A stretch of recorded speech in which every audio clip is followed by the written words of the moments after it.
Merci, Président. Je voudrais revenir sur les DMTO, parce que le sujet a été un peu abordé. Effectivement, les DMTO peuvent être une recette dynamique, mais certains départements ont souffert de la crise de 2008, et avec des recettes au niveau des DMTO qui ont chuté vertigineusement. Donc, je voudrais savoir si vous avez mené la réflexion, en cas de révision ou de travail de fond sur ces DMTO, de savoir comment on pouvait, à un moment donné, se positionner et lutter contre un fléchissement des recettes. Oui.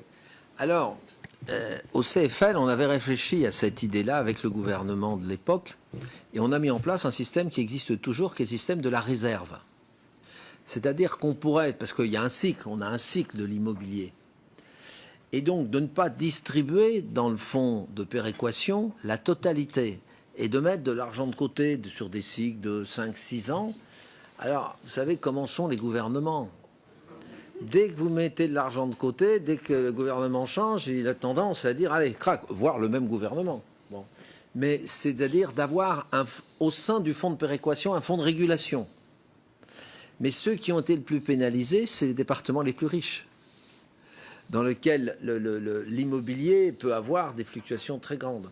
On regardait les statistiques d'évolution du prix des logements sur 10 ans, 2007. Alors vous me direz, 2007, vous avez pris le niveau le plus élevé. Oui, c'est vrai, mais c'est intéressant en évolution relative.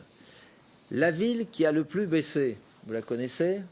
Saint-Étienne, moins 35% de mémoire. Celle qui a le plus augmenté, ça doit être Bordeaux, sur cette période, 15-20%. Voilà, à peu près. Et donc, on a un problème national, le cycle, mais aussi on a un problème local. C'est que les marchés de l'immobilier n'est absolument pas homogène en France. Il y a à peu près 400 marchés immobiliers en France. Alors, c'est pour ça que si on n'a pas une péréquation nationale, on pourrait aussi faire des péréquations intermédiaires. Et avec un fonds de réserve, on ne sait pas répondre à votre question.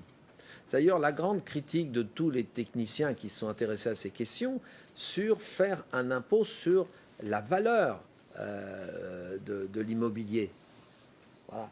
Parce que la valeur de l'immobilier, contrairement à ce que la croyance parfois collective, ça n'augmente pas toujours. Hein. Ça peut baisser.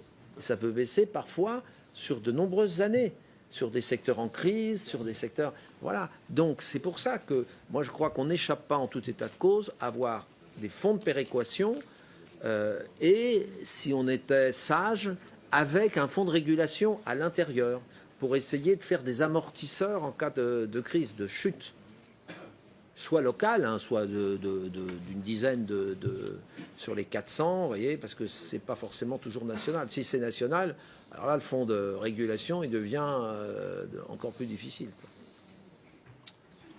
Merci.